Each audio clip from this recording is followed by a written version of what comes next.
اعوذ باللہ من الشیطان الرجیم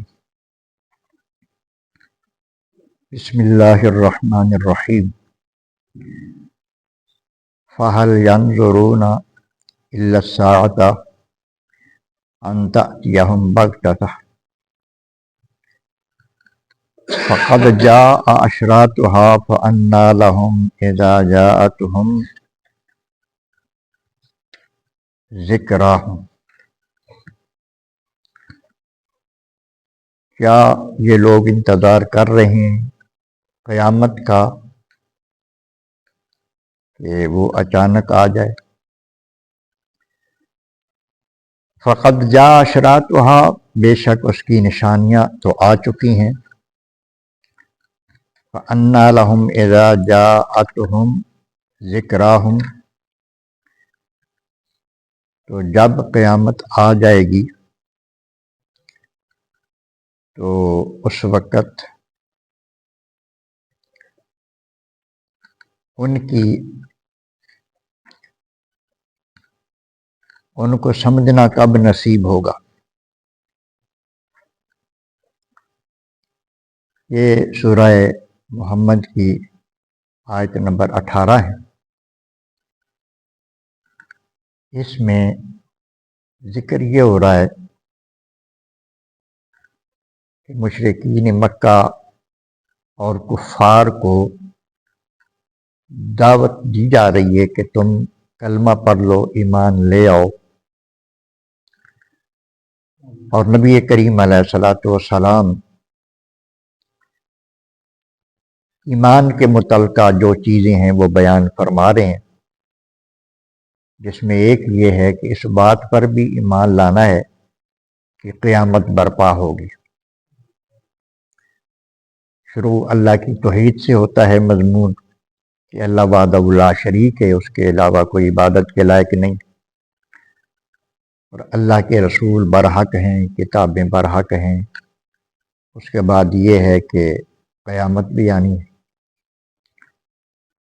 تو وہ استہزاء مذاق کے طور پر کہتے تھے وہ قیامت دکھاؤ نا پھر مانیں گے۔ اللہ فرما رہا ہے کہ یہ قیامت کا انتظار کر رہے ہیں، جب قیامت آ جائے گی تو پھر ان کے ماننے سے ان کو کوئی فائدہ نہیں ہوگا۔ اور یہ بھی ارشاد فرمایا کہ بہت ساری نشانیاں تو قیامت کی آ بھی چکی۔ پھر نبی کریم علیہ الصلوۃ والسلام قیامت کا ذکر گاہے بگاہے فرماتے رہتے تھے۔ ایک دفعہ اسی طرح آپ قیامت کا ذکر فرما رہے تھے تو ایک دیہاتی نے سوال کیا کہ یا رسول اللہ قیامت کب آئے گی؟ تو آپ نے قیامت کی نشانیاں بیان فرمائی جو امام ترمذی نے اپنی صحیح میں درج فرمائی ہیں۔ نبی کریم علیہ الصلاۃ والسلام نے ارشاد فرمایا کہ جب مال فے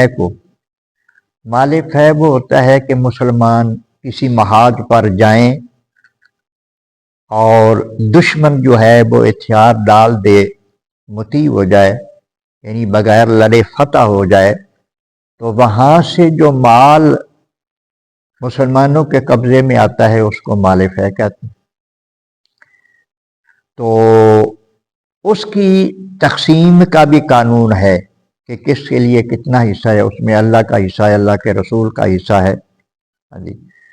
پھر اللہ کا رسول جہاں چاہے اس کو جس طرح تقسیم فرمائے۔ تو مال غنیمت اسے کہا جاتا ہے کہ مسلمان جنگ لڑیں تو لڑائی کے نتیجے میں مسلمانوں کو فتح حاصل ہو، اور جو مال وہاں مسلمانوں کے قبضے میں آئے اسے مال غنیمت کہا جاتا ہے۔ اور اس کی پھر جو تقسیم ہے وہ جو حکمران ہے وقت کا، وہ عدل و انصاف کے ساتھ اس کی تقسیم کرتا ہے۔ تو ارشاد فرمایا کہ جب ان چیزوں میں عدل و انصاف نہیں رہ جائے گا، مال غنیمت کی تقسیم میں، مال فے کی تقسیم میں، تو اس وقت یہ بھی قیامت کی نشانیوں میں سے ایک نشانی ہوگی، اور امانت کو لوٹ کا مال سمجھا جائے گا۔ اگر کسی کے پاس امانت آئے گی تو اس میں وہ جب خیانت کرے تو وہ یہ سمجھے کہ یہ میرا لوٹا ہوا مال ہے۔ جب امانت کو لوٹ کا مال سمجھا جائے گا تو یہ بھی قیامت کی نشانیوں میں سے ایک نشانی۔ اب یہ امانت کیا ہوتی ہے؟ امانت کی بہت ساری قسمیں ہیں۔ اللہ پاک نے جو ہمیں یہ جسم، جان، یہ بدن اور اس کے اندر جتنی اللہ پاک نے قوتیں رکھی ہیں، جتنی استعدادیں رکھی ہیں، جتنی صلاحیتیں رکھی ہیں، یہ ساری امانتیں ہمارے پاس، اور ان کو ہم اللہ کی مرضی کے خلاف جب استعمال کرتے ہیں تو یہ خیانت ہو جائے گی۔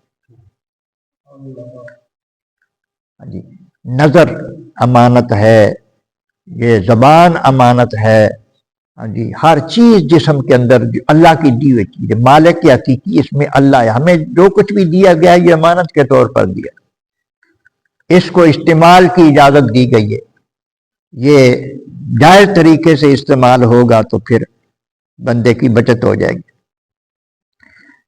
تو یہ جو حکمران اگر کسی کو بنایا جائے تو جیسے یہ اب ٹیکس جا رہے ہیں، حکومت کے پاس جا رہا ہے، تو اس میں اگر خیانت ہوتی ہے، یہ اس کو اپنی ملکیت سمجھ کے اس کو استعمال کرتے ہیں اپنی مرضی سے۔ جو قانون ہے کہ یہ کہاں کہاں لگنا چاہیے یہ مال، اب قرضہ لیا جائے ملک کے منصوبہ جات کے لیے اور اس کو اپنی ذاتی استعمال میں اس کو لیا جائے، تو یہ بھی خیانت ہے۔ تو اس قسم کی صورتحال جب پیدا ہو تو وہ قیامت کی نشانیوں میں سے نشانی۔ اور زکوٰۃ کو توان خیال کیا جائے، زکوٰۃ بھی ٹیکس سمجھی جائے۔ زکوٰۃ اللہ تبارک و تعالیٰ نے مالدار پر، مسلمان مالدار پر فرض فرمائی، لیکن وہ اس کو تاوان یعنی جرمانہ سمجھے۔ تو اس طرح ہی زکوٰۃ ادا کرنے سے کترائے جیسے بندہ جرمانے سے کتراتا ہے، تو اس وقت یہ بھی قیامت کی علامتوں میں سے ایک علامت۔ اور دنیوی مقاصد کے لیے دینی تعلیم حاصل کی جائے۔ دین کا جو علم ہے وہ صرف اور صرف اللہ کی رضا کے لیے حاصل کرنا چاہیے۔ مطلب یہ ہے کہ شروع میں ہی ایک بچے کو ہم نے قرآن مجید حفظ کرنے پر لگایا ہے، درس نظامی پڑھنے پر لگایا ہے، تو اس کو یہ سمجھانا ضروری ہے کہ ابھی سے نیت کر لو کہ یہ علم اس لیے حاصل کر رہا ہوں کہ مجھے اللہ کی پہچان آ جائے، مجھے شریعت کا علم آ جائے، اور اس علم سے میں اپنی اصلاح کر سکوں، اس علم کے ذریعے میں اللہ کی عبادت کر سکوں۔ رہ گیا روزی کا ذمہ، وہ تو اللہ پاک نے لیا ہوا ہے، روزی تو اللہ پاک عطا فرمانے والا، لیکن اگر نیت یہ ہو علم دین کا حاصل کر رہا ہے تو یہ نیت ہو کہ میں بڑا مقرر بنوں گا اور لچھے دار تقریریں کروں گا، پھر مجھے بڑی ویلیں ہوں گی، پھر میں اس طرح کمائی کروں گا، تو میں مطلب یہ ہے کہ یا پھر یہ ہے کہ میں جب تقریر کروں گا تو میری بڑی شہرت ہوگی، یا میں دلائل یاد کر کے تو لوگوں پر اپنی برتری قائم کروں گا، میں سب سے بڑا عالم کہلاؤں گا۔ اس قسم کی جو نیت ہوگی وہ بندے کو تباہ کر دے گی۔ نبی کریم علیہ الصلوۃ والسلام نے ارشاد فرمایا حدیث پاک میں کہ وہ علم جو اللہ کی رضا کے لیے پڑھا جاتا ہے، دین کا علم، اگر وہ دنیا کے لیے کسی نے پڑھا تو اس کو جنت کی خوشبو بھی نصیب نہیں ہوگی، جنت کی خوشبو بھی نصیب نہیں ہوگی، جبکہ وہ اس کی خوشبو اتنی ہے کہ 500 سال کی مسافت پر بھی وہ خوشبو آ جائے گی جنتی کو، لیکن اس بندے کو جنت کی خوشبو تک بھی نہ۔ لہذا اخلاص کے ساتھ، تو جب دین کا علم دنیا کے لیے حاصل کیا جائے تو یہ بھی قیامت کی نشانیوں میں سے ایک نشانی۔ جب مرد اپنی بیوی کا فرما بردار اور اپنی ماں کا نافرمان ہو جائے، اپنی بیوی کو ترجیح دے گا اپنے ماں باپ پر، ہاں جی، اس وقت سمجھو کہ اب قیامت آنے والی۔ جب وہ اپنے دوست کو قریب کرے گا اور اپنے باپ کو دور کرے گا، جب اپنے دوست کو قریب کرے گا، اپنے باپ کو دور کرے گا، یہ دو چیزیں جو ہے نا جی، ماں باپ اور بیوی کو ترجیح دینا اور دوست کو قریب کرنا، باپ کو دور کرنا، یہ وبا اب ہر گھر میں تقریباً نظر آ جائے گی۔ جگہ جگہ پہ یہ چیز، بہت کوئی قسمت والا ہے جو ان چیزوں سے بچا ہوا، وہ بڑا مقدر والا انسان ہے جو اپنے ماں باپ کو سب لوگوں پر، کیونکہ ماں باپ کا حق ہی ایسا ہے کہ ان کو ترجیح مطلب دینی چاہیے۔ لیکن یہ قیامت کی علامتوں میں سے علامت یہ بھی ہے، یہ نوجوانوں کو اس بات کا ہمیشہ خیال رکھنا چاہیے کہ یہ تباہی کا باعث بن جائے گا۔ دوست قریب ہے اور باپ دور ہے، دوست کے لیے وقت ہے، باپ کے لیے وقت نہیں، مشورے دوست سے ہوتے ہیں، باپ سے نہیں ہوتے۔ تو برا دوست تو تباہ کر کے رکھتا ہے۔ صحبت صالح ترا صالح کند، صحبت طالب بری صحبت، برے دوستوں میں بیٹھ کے بندے کی زندگی تباہ ہو جاتی ہے۔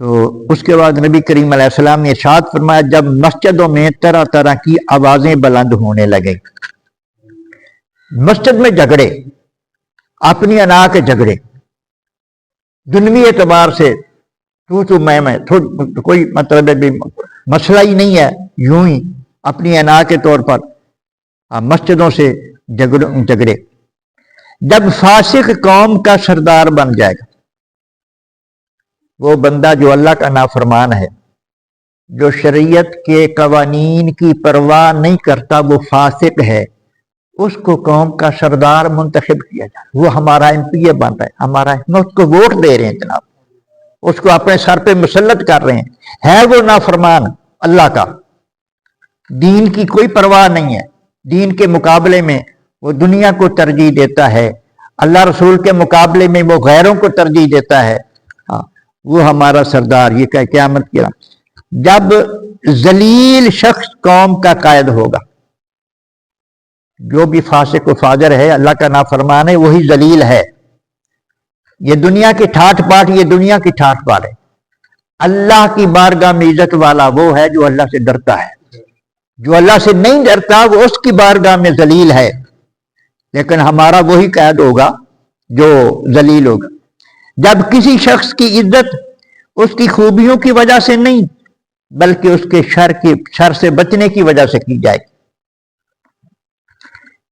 کسی اچھی عادتوں والے، کسی نیک بندے کی عزت نہیں کی جائے گی، ذرا بندہ شریر بدماش ہوگا اس کی عزت کی جائے گی کہ جی بدماشی تو بچے۔